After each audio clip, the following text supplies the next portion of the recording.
नमस्ते दोस्तों। आज हम बात करेंगे ट्रांसपोर्टेशन के बारे में, जो बहुत तेजी से बदल रहा है। क्या आपने नोटिस किया है कि आजकल रोड्स पर ज्यादा इलेक्ट्रिक गाड़ियां दिखाई देती हैं? ये स्टाइलिश होती हैं, आवाज नहीं करती और हमारे भविष्य के लिए अच्छी खबर है। इंडिया में ईवी रेवोल्यूशन बहुत तेजी से बेरच रहा है। ज्यादा से ज्यादा लोग अपनी रोज की यात्रा के लिए या लंबे सफर के लिए भी इलेक्ट्रिक गाड़ियां इस्तेमाल करना चाहते हैं। लेकिन क्या आपके लिए ईवी एक सही चॉइस है? यही हम इस वीडियो में जानेंगे। हम ईवी की दुनिया को एक्सप्लोर करेंगे, उनके फायदे देखेंगे, अलग-अलग टाइप्स को कंपेयर करेंगे और उनके सामने आने वाले कुछ चैलेंजेस के बारे में भी बात करेंगे। तो तैयार हो जाइए एक इलेक्ट्रीफाइंग राइड के लिए। इंडिया में इलेक्ट्रिक गाड़ियों का इस्तेमाल बहुत तेजी से बढ़ रहा है। पिछले कुछ सालों में इंडियन रोड्स पर ईवीज की संख्या बहुत ज्यादा बढ़ गई है और ये ट्रेंड आगे भी बढ़ता रहेगा। इस इलेक्ट्रिक रेवोल्यूशन के पीछे क्या कारण है? इसके कई कारण हैं। एक मुख्य कारण है एनवायरनमेंट के लिए बढ़ती चिंता। इंडियंस अब ये समझने लगे हैं कि पेट्रोल और डीजल से चलने वाली गाड़ियां हवा को कितना खराब करती हैं और क्लाइमेट चेंज में उनका कितना बड़ा हाथ है। दूसरा कारण है सरकार का इलेक्ट्रिक मोबिलिटी को बढ़ावा देना। कई सारे इनिशिएटिव्स और इंसेंटिव्स के जरिए सरकार इंडिया को ईवी मैन्युफैक्चरिंग और एडॉप्शन का ग्लोबल हब बनाना चाहती है। इससे कई सारे automobile manufacturers Indian EV market में आए हैं और कस्टमर्स को कई सारे ऑप्शंस मिल रहे हैं। तो ईवीज इतने खास क्यों हैं? सबसे पहले ये एनवायरनमेंट के लिए बहुत अच्छे हैं। पेट्रोल और डीजल से चलने वाली गाड़ियों की तरह जो हानिकारक धुआं छोड़ती हैं, ईवीज बिल्कुल भी पॉल्यूशन नहीं फैलाती। इसका मतलब है हम सबके लिए साफ हवा और कार्बन फुटप्रिंट में कमी। लेकिन फायदे यहीं खत्म नहीं होते। ईवीज आपके जेब के लिए भी हल्के होते हैं। ये बिजली से चलते हैं, जो पेट्रोल या डीजल से काफी सस्ता है। इसका मतलब है कि आपको अपनी गाड़ी के पूरे जीवन काल में फ्यूल पर बहुत बचत होगी। इसके अलावा ईवीज को पेट्रोल वाली गाड़ियों की तुलना में कम मेंटेनेंस की जरूरत होती है, जिससे आपके खर्चे और भी कम हो जाते हैं। अब बात करते हैं मार्केट में मौजूद ईवीज के अलग-अलग टाइप्स के बारे में। दो सबसे पॉपुलर ऑप्शंस हैं ईवी बाइक्स, स्कूटर्स और मोटरसाइकिल, और ईवी कार्स। दोनों ही इलेक्ट्रिक मोबिलिटी के फायदे देते हैं, लेकिन ये अलग-अलग जरूरतों और पसंद के हिसाब से होते हैं। ईवी बाइक्स शहर की भीड़-भाड़ वाली सड़कों पर चलने और ट्रैफिक से निकलने के लिए परफेक्ट हैं। ये फुर्तीले होते हैं, पार्क करने में आसान होते हैं और घूमने का एक प्रैक्टिकल और किफायती तरीका होते हैं। दूसरी तरफ ईवी कार्स परिवारों और लंबी यात्राओं के लिए ज्यादा जगह और आराम प्रदान करती हैं।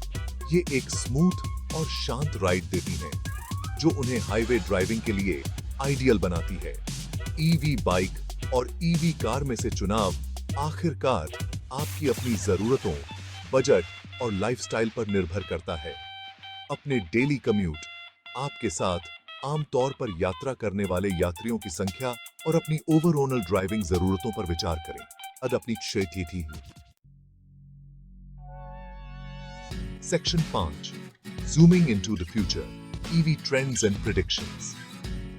इंडिया में ईवीज का भविष्य बहुत ही शानदार दिख रहा है। मार्केट तेजी से BRH रहा है और नए-नए मॉडल्स और ब्रांड्स आ रहे हैं। इंडस्ट्री एक्सपर्ट्स का मानना है कि आने वाले सालों में इंडिया दुनिया के सबसे बड़े ईवी मार्केट्स में से एक बन जाएगा। इस ऑप्टिमिस्टिक आउटलुक के पीछे कई कारण हैं।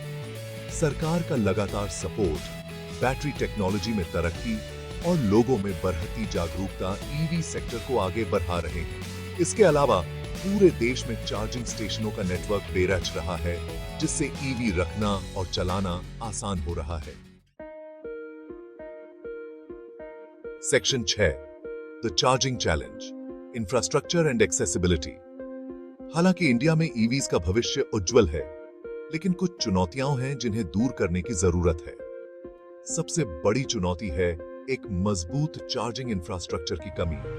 हालांकि चार्जिंग स्टेशनों की संख्या BRH रही है, लेकिन यह अभी भी पेट्रोल पंपों जितनी ज्यादा नहीं है।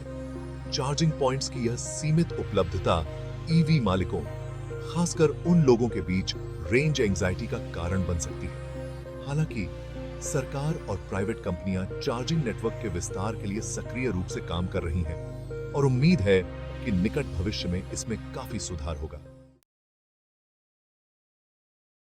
Section 7 the price tag of progress, affordability and ownership costs. एक और चुनौती है ईवीज की शुरुआती कीमत, जो पेट्रोल या डीजल से चलने वाली गाड़ियों की तुलना में ज्यादा हो सकती है। कीमत में यह अंतर मुख्य रूप से बैटरियों की ऊंची कीमत के कारण है, जो एक ईवी की कुल लागत का एक महत्वपूर्ण हिस्सा होती है। हालांकि यह ध्यान रखना जरूरी है कि ईवीज की रनिंग कॉस्ट पारंपरिक गाड़ियों की तुलना में काफी कम होती है। जैसा कि पहले बताया गया है, बिजली पेट्रोल या डीजल से सस्ती है और ईवीज को कम मेंटेनेंस की जरूरत होती है। समय के साथ यह बचत ज्यादा खरीद मूल्य की भरपाई कर सकती है। Section 8 safety first, addressing concerns around EV बैटरियों। कुछ लोगों को ईवी बैटरियों की सेफ्टी को लेकर भी चिंता होती है, खासकर इंडिया जैसे गर्म देशों में। ईवी बैटरियों में आग लगने की कुछ घटनाएं हुई हैं, जिससे संभावित खरीदारों के बीच चिंता बढ़ रही है। हालांकि यह याद रखना जरूरी है कि ऐसी घटनाएं दुर्लभ हैं। ईवी निर्माता बैटरी टेक्नोलॉजी और सेफ्टी मानकों को बेहतर बनाने के लिए लगातार काम कर रहे हैं। इसके अलावा सरकार ने किसी भी संभावित जोखिम को कम करने के लिए ईवी बैटरियों के लिए कड़े सेफ्टी नियम लागू किए हैं। Section 9 government policies and incentives fuelling the EV revolution. EVs को बढ़ावा देने के लिए भारत सरकार ने कई तरह की नीतियां और प्रोत्साहन लागू किए हैं। इनमें ईवीज की खरीद पर सब्सिडी, टैक्स में छूट और अन्य वित्तीय लाभ शामिल हैं। इन पहलों का उद्देश्य ईवीज को किफायती बनाना और उपभोक्ताओं की एक विस्तृत श्रृंखला के लिए सुलभ बनाना है। भारत में ईवी बाजार के विकास को गति देने में सरकार का सक्रिय दृष्टिकोण महत्वपूर्ण भूमिका निभा रहा है। ये नीतियां न केवल उपभोक्ताओं को ईवीज पर स्विच करने के लिए प्रोत्साहित करती हैं, बल्कि ईवी निर्माण और बुनियादी ढांचे के विकास में निवेश को भी आकर्षित करती हैं। Section 10 the EV verdict, is it the right time to make the switch? तो क्या 2024-25 भारत में ईवी खरीदने का सही समय है? जिंदगी की और चीजों की तरह इसका जवाब इस पर निर्भर करता है। अगर आप ट्रांसपोर्टेशन का ऐसा तरीका ढूंढ रहे हैं जो एनवायरनमेंट के लिए अच्छा हो और लंबे समय में फ्यूल और मेंटेनेंस पर पैसे बचाए, तो ईवी जरूर एक अच्छा ऑप्शन है। टेक्नोलॉजी में लगातार सुधार हो रहा है, चार्जिंग इंफ्रास्ट्रक्चर का विस्तार हो रहा है और सरकार ईवी सेक्टर को पूरा सपोर्ट कर रही है। हालांकि सभी पहलुओं पर ध्यान से विचार करना जरूरी है। अपने बजट, ड्राइविंग आवश्यकताओं और अपने क्षेत्र में चार्जिंग इंफ्रास्ट्रक्चर की उपलब्धता पर विचार करें। अगर आप अभी भी कंफ्यूज हैं, तो मार्केट के और मैच्योर होने और अधिक किफायती विकल्पों के आने तक इंतजार करना बेहतर होगा। अंततः ईवी खरीदना है या नहीं, यह फैसला व्यक्तिगत है। लेकिन एक बात तय है, मोबिलिटी का भविष्य इलेक्ट्रिक है और इंडिया इस क्रांति का नेतृत्व करने के लिए पूरी तरह तैयार है।